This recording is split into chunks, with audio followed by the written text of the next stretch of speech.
नमस्कार, मेरा नाम है विवेक सिंह और आप देख रहे हैं संवाद। ये तारीख याद रखिएगा 15 जून 2020, जब हम अपने घरों में सुकून में थे और कुछ लोग यह सोच रहे होंगे कि चीन के साथ लद्दाख का विवाद, लद्दाख की सीमाओं का विवाद अब शांत होता नजर आ रहा है। उन लोगों के लिए एक बहुत दुखद समाचार। कुछ लोग जो कि चाइनीज ऐप अपने मोबाइल से डिलीट करके यह सोच रहे होंगे कि हमने चाइना से बदला ले लिया। कुछ लोग टिकटॉक पर वीडियो बना रहे होंगे। हम आपको बता दें कि सरहद पर हमारे देश के 20 जवान शहीद हुए हैं चीन के साथ एक मुठभेड़ में। गोली एक भी नहीं चली, क्योंकि चीन के साथ हमारी संधि है सन 1953 में, जब पीवी नरसिम्हा राव चीन गए थे और उन्होंने हमारे देश का एक बहुत बड़ा हिस्सा चीन को सुपुर्द कर दिया था और एक संधि भी हुई थी जिसमें दोनों देशों ने यह माना था कि हम गोली नहीं चलाएंगे।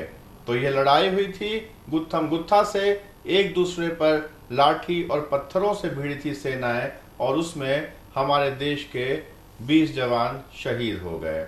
अब विकृत मानसिकता के लोगों को देखिए कि सोशल मीडिया पर वो भड़ास निकाल रहे हैं कि हमारे शहीद हुए तो क्या हुआ, हमने भी सामने वालों को मारा है। जी, यह कोई क्रिकेट मैच नहीं कि हम ये कंपटीशन करें कि हमारे 10 विकेट गिरे और उनके पूरी टीम ऑल आउट हो गई 2 बार।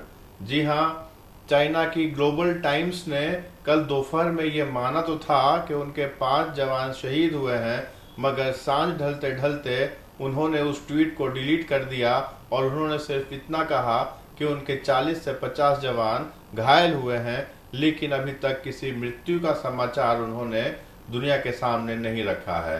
वैसे भी चीन की पारदर्शिता हमेशा सवालों के घेरे में रहती है, लेकिन यहाँ पर यह बात याद रखने की है कि कई रक्षा विशेषज्ञ कितने दिनों से ये कह रहे थे कि लद्दाख पर इन दिनों चल रही जो घटनाएं हैं वो मामूली नहीं है, डोकलाम जैसी इक्का दुक्का घटना नहीं है, सोची समझी रणनीति का हिस्सा है। हम संवाद में भी आपको पहले दिन से बता रहे हैं, हमारी वीर गाथा की जो कहानी है उसमें भी हम बता रहे हैं कि चीन की आक्रमणकारी और विस्तारवादी नीति बहुत ही सोची समझी रणनीति के तहत होती है। और इन दिनों चीन घरेलू और अंतर्राष्ट्रीय स्तर पर घिरा हुआ है कई विवादों में, तो दुनिया का और घरेलू प्रजा का अपनी ध्यान भटकाने के लिए वह इस तरह की हरकतें करता भी रहेगा।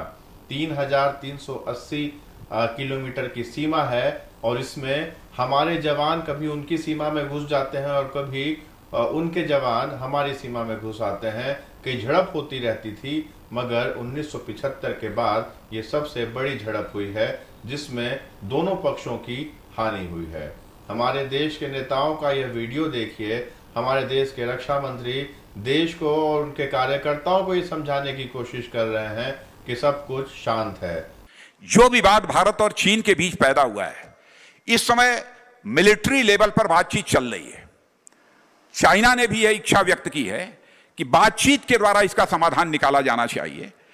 हम लोगों की भी यह कोशिश है कि मिलिट्री लेवल पर और डिप्लोमेटिक लेवल पर बातचीत के द्वारा इंडो चाइना के बीच जो इस समय टसल है, इसका समाधान निकाला जाए।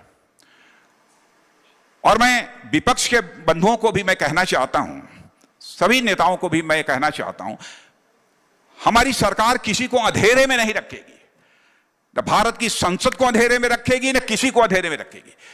उचित समय पर हम इसका खुलासा करेंगे, हम यह बताएंगे। लेकिन इतनी बात मैं विश्वास के साथ कह सकता हूं कि हम अपने राष्ट्रीय स्वाभिमान, नेशनल प्राइड से किसी भी सूरत में समझौता नहीं करेंगे। मगर अंतर्राष्ट्रीय रिपोर्ट पर आप नजर डालते होंगे अगर इन दिनों, तो आपको भी पता चलेगा कि सब कुछ ठीक नहीं है और यह तो सिर्फ शुरुआत है। हम पहले से कह रहे हैं, इस बार ये रणनीति चीन की दूरगामी है और उन्होंने दूर की सोची है।